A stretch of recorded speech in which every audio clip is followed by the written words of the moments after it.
अगर आप भी हैं विद्यार्थी और तैयारी कर रहे हैं तमाम प्रतियोगी परीक्षाओं की और ख़ास तौर पर उन परीक्षाओं की जिनके पाठ्यक्रम में आता है सामान्य विज्ञान यानी जनरल साइंस, तो मैं आपको बता दूं कि आपने अक्सर सुना होगा कि भैया अगर बेस मजबूत करना है तो एनसीईआरटी की किताबों को एक बार पढ़ लीजिए। तो बस इसी बात को ध्यान में रखते हुए हम आपके लिए लेकर आए हैं अपने चैनल श्री एजुकेशन पर एक सीरीज़, एक श्रृंखला जिसमें हम एनसीईआरटी की जो पाठ्यपुस्तक है उसमें सामान्य विज्ञान पर आधारित तमाम अध्यायों पर और महत्वपूर्ण टॉपिकों पर एक ऐसी चर्चा करने वाले हैं जो आपके लिए बहुत ही महत्वपूर्ण सिद्ध होगी। नमस्कार, मेरा नाम मोहित है और आपका स्वागत करता हूं आपके अपने चैनल श्री एजुकेशन पर। आज ये पहला वीडियो है इस श्रृंखला में और इस वीडियो में हम बात करने वाले हैं कक्षा 6 के अंतर्गत आने वाली एनसीईआरटी की पाठ्यपुस्तक विज्ञान में अध्याय 1 की, जिसका शीर्षक है भोजन, यह कहाँ से आता है। लेकिन एक मिनट आगे बढ़ने से पहले एक बात है जो आपके लिए जान लेना बहुत ज़रूरी है। आप जानते हैं कि कक्षा 6 की पुस्तकें मुख्य रूप से कक्षा 6 के विद्यार्थियों के लिए बनाई गई है, इसलिए हमने ये एक तरह का नोट्स का पीडीएफ तैयार किया है जिसमें हमने महत्वपूर्ण चीज़ों का जो है आप देखेंगे समाकलन किया हुआ है और इसमें कुछ महत्वपूर्ण जानकारी जहां हमें लगी है हमने डाली है। लेकिन फिर भी ये जो वीडियो है पूरी तरह से प्योर एनसीईआरटी पर आधारित है। तो चलिए अब बिना देर किए, ज़्यादा समय नहीं लगाते हैं, इस वीडियो को शुरू करते हैं। और देख सकते हैं आप अध्याय 1, शीर्षक यहाँ पर हमने दिया है भोजन, यह कहाँ से आता है। यह पूरी तरह से एनसीईआरटी की पाठ्यपुस्तक पर आधारित शीर्षक है। और मैं आपको बता दूं कि ये वीडियो पूरा देखने के बाद में वो 4 चीज़ें जो हमें समझ में आने वाली हैं वो है, जैसे सबसे पहले विभिन्न खाद्य पदार्थ। हम विभिन्न तरह के खाद्य पदार्थों के बारे में जानकारी प्राप्त कर लेंगे ये वीडियो को देखने के बाद में। इसके साथ ही हम ये भी जान जाएंगे कि खाद्य सामग्री क्या होती है, कहाँ से हमें प्राप्त होती हैं, कौन कौन सी चीज़ें हैं जो खाद्य सामग्री के अंतर्गत आती हैं और उनके स्रोत क्या हैं, वो हमें कहाँ से प्राप्त होती हैं। इसके अलावा जो बात हम जानेंगे वो है भोजन के रूप में पौधे के भाग। आप जानते हैं कि हम पौधे की जड़ें, उसका फल और उसकी पत्तियां, ये तमाम चीज़ें हैं जिन्हें अपने भोजन के रूप में ग्रहण करते हैं, है ना। तो उन विविधताओं से भी हमारा जो है परिचय इस वीडियो में होने वाला है। इसके अलावा हम जानेंगे जंतु उत्पाद के विषय में और अंत में हम जानेंगे कि जो जंतु है वो क्या खाते हैं। ठीक है, तो मुझे उम्मीद है आप इंट्रोडक्शन तो समझ गए हैं। अब सबसे पहले देखिए यहाँ पर शीर्षक दिया हुआ है विभिन्न खाद्य पदार्थ। तो अगर मैं आपके सामने ये शब्द कहूँ या लिखूँ खाद्य पदार्थ, तो वो कौन कौन सी चीज़ें हैं जो आपके जहन में सबसे पहले आती हैं। स्वाभाविक सी बात है, आप दाल, चावल, सब्जी, रोटी, इन सब के बारे में तो सोचेंगे ही। इसके अलावा आप फल और सब्जियों के बारे में भी सोचेंगे। ज़्यादा जोर डालेंगे तो आपको अलग अलग सब्जियों के नाम और उनका जो चित्र है वो अपनी कल्पना में आप देख पाएंगे, है ना। तो यहाँ पर सबसे पहले हमें खाद्य पदार्थ के बारे में जानकारी दी है, जिसमें हमें बताया है कि जो खाने के काम आने वाली वस्तुएं होती हैं, जिससे क्या होता है, शरीर को प्राप्त होती है ऊर्जा और हमारे शरीर का हो जाता है शारीरिक विकास, वो सब की सब खाद्य पदार्थ की श्रेणी में आती है ना। हमारे भोजन के जो मुख्य स्रोत होते हैं वो क्या होते हैं, वो होते हैं कुछ पौधे और जंतु हैं। आप जानते हैं ना कि हम जो है मनुष्य हैं और हम शाकाहारी, मांसाहारी और सर्वाहारी होते हैं, है ना। तो हम विभिन्न प्रकार की चीज़ों को जो है ऊर्जा प्राप्त करने के लिए भोजन के रूप में, खाद्य पदार्थ के रूप में ग्रहण करते हैं। इसके बाद में हमें ये जानकारी दी है कि हम अपना जो भोजन करते हैं उसमें अनेक प्रकार की जो चीज़ें हैं जिन्हें हम खाते हैं, है ना। जैसे आप चित्र में देख सकते हैं, यहाँ पर चावल दिए गए हैं, चावल का चित्र है, गेहूं है ना, बाजरा है, मक्का है। ये तमाम किस्म की वो चीज़ें हैं जो अनाज के अंतर्गत आती है, जिन्हें हम पका करके खाना पसंद करते हैं। अब खाने की ये जो जितनी भी चीज़ें हैं, एक बार नज़र डालते हैं कि ये किस से मिलकर के बनी होती हैं। अगर पके चावल के बारे में हम सोचें तो हम क्या सोचते हैं कि जो कच्चा चावल है उसे हम पानी में उबाल लेते हैं, है ना। और उसे तैयार करने में हमें 2 पदार्थों की आवश्यकता पड़ती है ना। एक पानी हो गया और एक हो गया वो खुद कच्चा चावल। ठीक है, अब ध्यान से समझिएगा कि यहाँ पर ना हम विज्ञान पढ़ रहे हैं, तो हर विषय की अपनी होती है, अपना होता है एक शब्दकोश, जिसे जानना हमारे लिए बहुत ज़रूरी होता है। तो जैसे मैंने अभी आपसे कहा कि कुछ पदार्थों की हमें आवश्यकता पड़ती है, तो उन्हें हमने यहाँ पर नाम दिया है संघटक। ठीक है, तो ये शब्द से आप परिचित हैं, ये शब्द को आप ध्यान में रखेंगे कि संघटक हम उन पदार्थों को कहते हैं जिनसे मिलकर के हमारी खाद्य सामग्री खाने योग्य हो जाती है, तैयार हो जाती है हमारे ग्रहण करने के लिए भोजन के रूप में। दूसरी ओर कुछ भोजन की अगर हम बात करें तो उन्हें तैयार करने में हमें कई संगठकों की आवश्यकता होती है।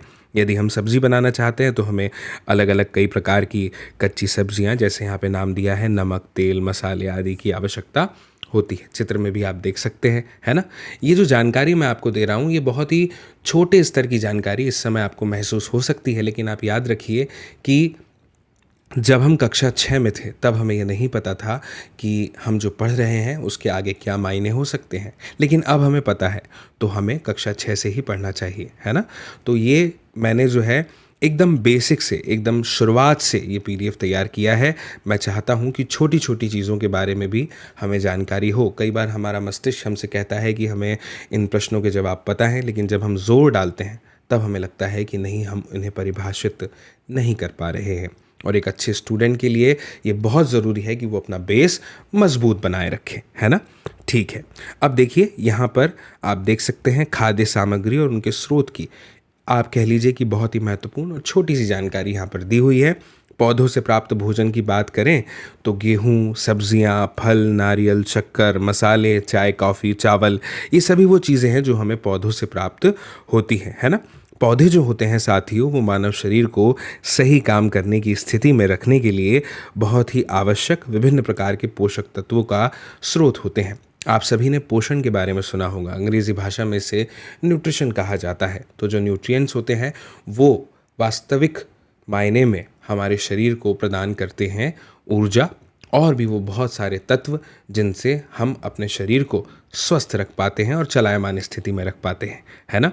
जैसे कार्बोहाइड्रेट का नाम आपने सुना होगा, है ना, वसा और प्रोटीन, इसके अलावा विटामिन यानी वाइटामिन्स बहुत सारे जो हैं हमारे शरीर के लिए ज़रूरी हैं। ये सभी चीज़ों की जो पूर्ति है वो हमारे शरीर में भोजन से, या कह लीजिए संतुलित आहार से ही होती है ना।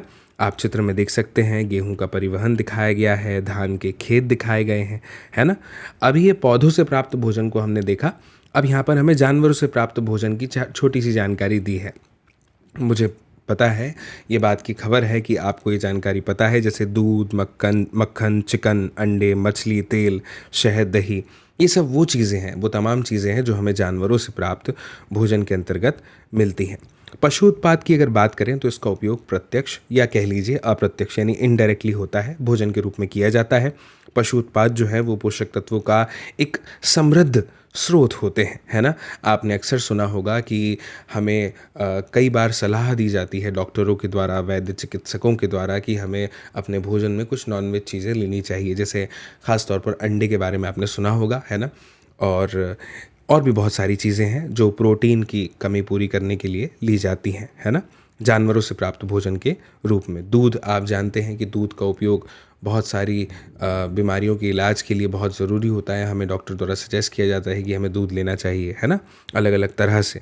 भोजन के रूप में पौधों के भाग और जंतु उत्पाद की अब हम बात करते हैं। पौधों के अलग अलग ऐसे भाग हैं जिन्हें भोजन माना जाता है। मुझे ऐसा लगता है कि हमें ये फ़र्क हमेशा पता होना चाहिए, है ना। जब मैं आपसे कहूँ कि मुझे बताइए पौधे की वो कौन कौन सी जड़ें हैं जिनका हम खाद्य पदार्थों के तौर पर उपयोग करते हैं, इस्तेमाल करते हैं, तो मुझे लगता है कि आप 1-2 नाम ले पाएंगे, उससे ज़्यादा नाम हो सकता है न ले पाएँ। तो यहाँ पर जब हम पढ़ते हैं तो हमें एक वैरायटी ऑफ एग्जाम्पल्स देखने को मिलती है, समझ में आता है, ठीक है। तो जैसे देखिए यहाँ पे लिखा है पौधों का तना।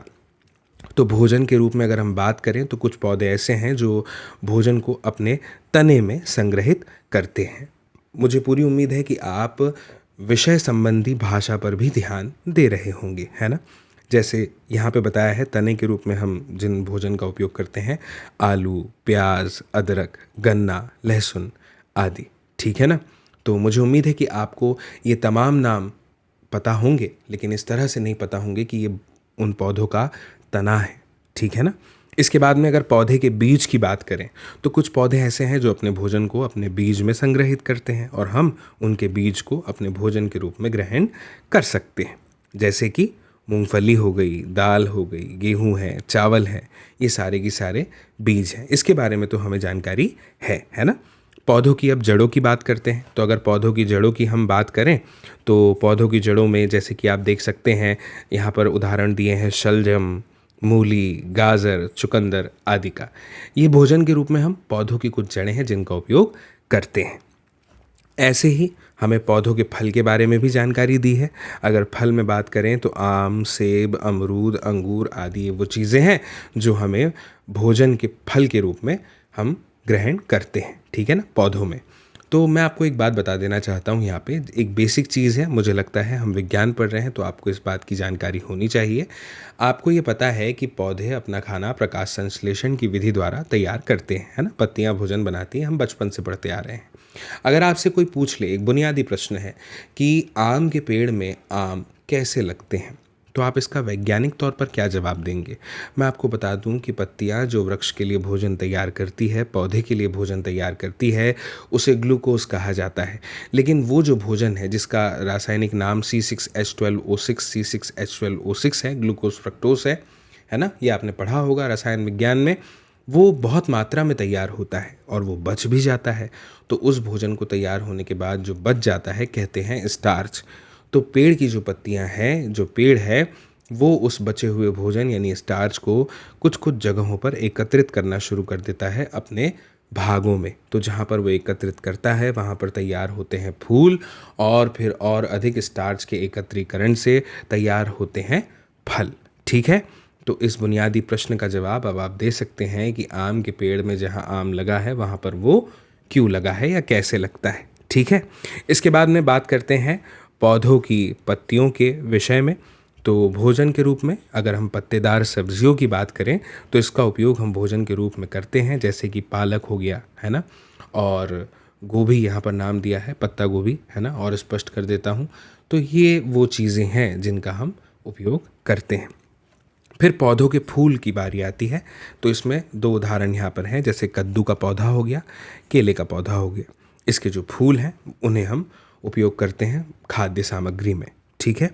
अब पादप के खाने योग्य भागों की अगर बात करें तो देखिए यहाँ पर एक उदाहरण दिया गया है, इस चित्र में आप ध्यान से देख सकते हैं। सबसे ऊपर आपको दिखाई दे रहे हैं पुष्प, उसके नीचे अगर आप आते हैं तो फल पौधों के खाने योग्य हैं, तना है, पत्तियां हैं, कलिका, इवन कलियां भी उपयोग में लाई जाती हैं, नॉड और इंटरनॉड, ठीक है। आप यहाँ पर चित्र में स्पष्ट रूप से देख सकते हैं। नीचे अगर जड़ों की तरफ आगे बढ़ें तो प्राथमिक मूल और द्वितीयक मूल, इनका भी उपयोग है। तो मैं आपको बता दूं कि ये जो मैंने अभी नाम लिए, पुष्प, फल, तना, पत्ती, कलिका, इंटरनॉड और नॉड, जो ज़मीन के ऊपर उगते हैं, इन्हें प्ररोह तंत्र के अंतर्गत सम्मिलित किया जाता है। और मूल तंत्र में जो नाम आते हैं वो आते हैं प्राथमिक मूल और द्वितीयक मूल के, जो मुख्य रूप से जड़ वाला हिस्सा है, ठीक है। अब बात करते हैं जंतुओं से प्राप्त होने वाले खाद्य पदार्थ की, ठीक है। तो मैंने अभी आपसे सबसे पहले जब हम इंट्रोडक्शन देख रहे थे तो मैंने आपसे बताया था कि हम जंतु उत्पाद के बारे में भी जानेंगे, है ना। तो जंतु से प्राप्त होने वाले जो खाद्य पदार्थ हैं तमाम किस्म के, उन्हें ही हम कहते हैं साथियों जंतु उत्पाद। ये बात आप ध्यान में रखेंगे। अगर बात करें दूध देने वाले पशु की, तो दूध का पीने में, दही बनाने में, मक्खन निकालने में, घी निकालने में आदि खाद्य पदार्थ बनाने में उपयोग किया जाता है, ठीक है ना। ये तो हम जानते ही हैं हम सभी।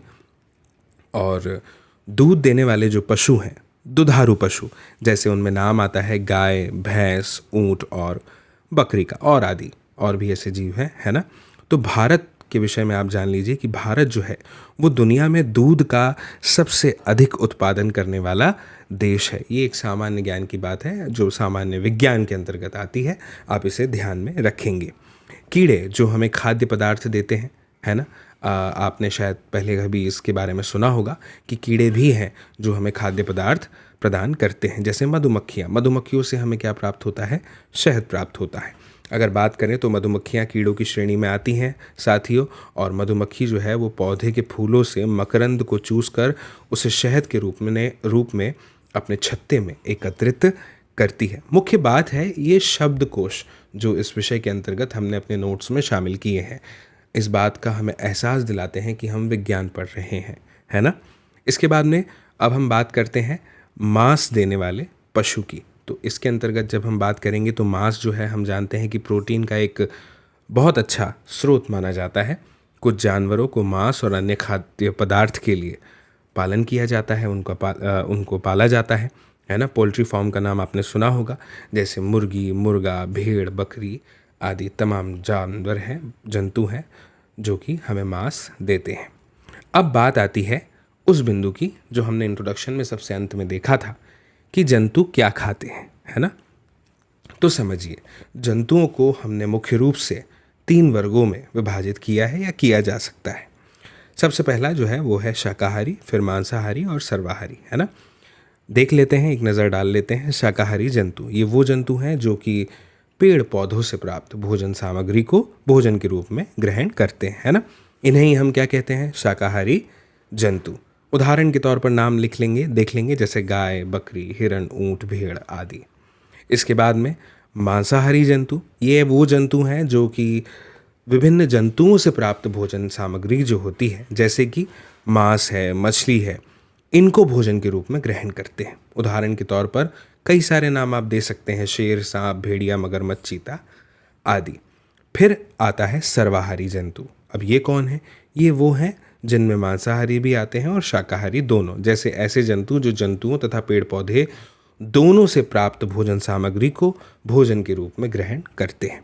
मनुष्य, हम खुद इसमें आते हैं, कुत्ता, कौआ, ये वो लोग हैं जो कि सर्वाहारी जंतु के अंतर्गत आते हैं। ठीक है, चित्र में भी आप उदाहरण देख सकते हैं, नाम दिए हैं मांसाहारी जंतु और शाकाहारी जंतु। एक बार मैं आपके सामने नाम पढ़ देता हूँ, जैसे बाघ, शेर, जैगुआर, तेंदुआ, ऊदबिलाव, जंगली सुअर, लोमड़ी, भेड़िया, मगरमच्छ, नेवला, बिज्जू और छछूंदर, ये वो हैं जो मांसाहारी जंतु में आते हैं।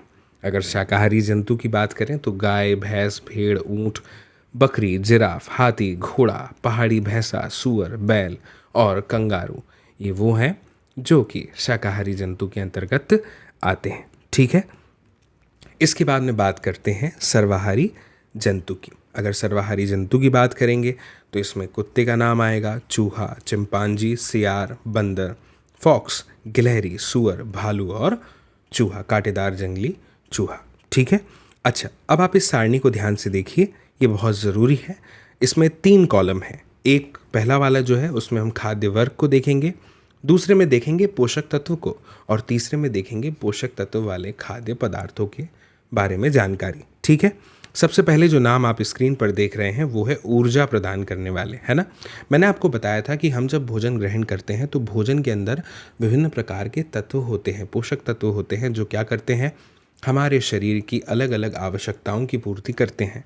बात सिर्फ यहीं पे ख़त्म नहीं हो जाती कि उससे हमें ऊर्जा मिलती है। ऊर्जा के भी आप जानते हैं रूप हैं और तत्वों के भी अलग अलग प्रकार हैं, और हमारे शरीर को जो आवश्यकता है वो भी अलग अलग चीज़ों की है ना, अलग अलग पोषक तत्वों की है। तो जो हमें ऊर्जा प्रदान करते हैं उनमें नाम आता है, आप नाम याद रखिएगा, कार्बोहाइड्रेट और वसा का। ठीक है, अब ये पोषक तत्व कौन कौन से खाद्य पदार्थों में उपयोग मतलब पाए जाते हैं, तो जैसे अगर खाद्यान्न की बात करें तो गेहूँ, चावल, है ना, इसमें मिलते हैं। इसके अलावा आलू में भी आपको कार्बोहाइड्रेट वसा मिल जाएगा, चीनी में मिल जाएगा, और वसा जो है वो घी और तेल में आपको मुख्य तौर पर देखने को मिलता है। आलू की मैंने भी बात की थी, कार्बोहाइड्रेट इसमें पाया जाता है, आप जानते हैं, स्टार्च वगैरह।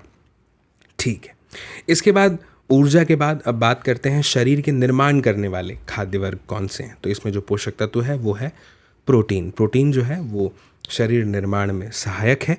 और वो कौन कौन से खाद्य पदार्थ हैं जिनमें हमें प्रोटीन मिल जाता है, तो दूध है, मांस, मटन, मुर्गी, मछली है, अभी हमने ऊपर पढ़ा भी था इस बारे में, अंडा है, और दलहन में आ जाती हैं दालें, चना, सोयाबीन, मटर, मूंग वगैरह, ये सब जिनके अंदर हमें प्रोटीन पर्याप्त मात्रा में मिल जाता है ना। इसके बाद में है रोग रोधी रक्षात्मक। ठीक है, आप जानते हैं, आपने इम्यूनिटी के बारे में सुना होगा, तो जो पोषक तत्व इसके लिए सहायक है उसमें नाम आता है खनिज और विटामिन का, है ना।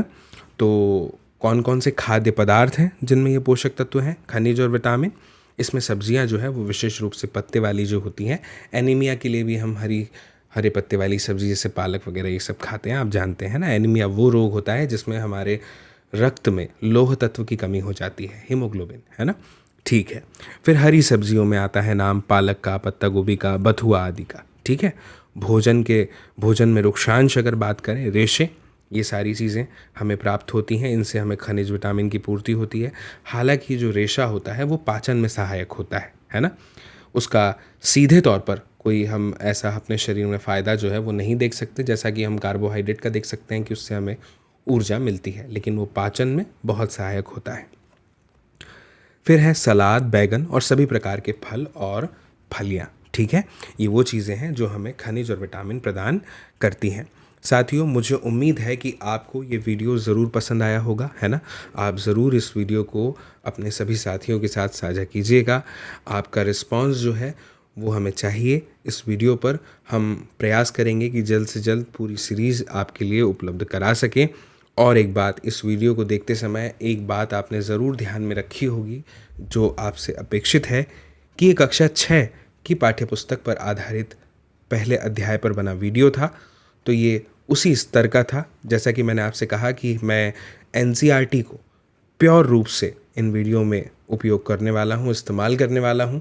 तो जैसे जैसे हम आगे बढ़ते जाएंगे हमारा स्तर भी बढ़ता जाएगा और हमारी जो बेसिक जानकारी है उसमें ये वीडियो ज़रूर सहायक होगा और निसंदेह हमारे ज्ञान को बढ़ाएगा। ज्ञानवर्धक तो ये है ही, है ना? तो मुझे उम्मीद है कि आपको ये वीडियो पसंद आया होगा और जल्द ही मेरी आपसे मुलाकात होगी अगले वीडियो के साथ, अगले अध्याय के साथ। तब तक के लिए आप सभी को मेरा नमस्कार।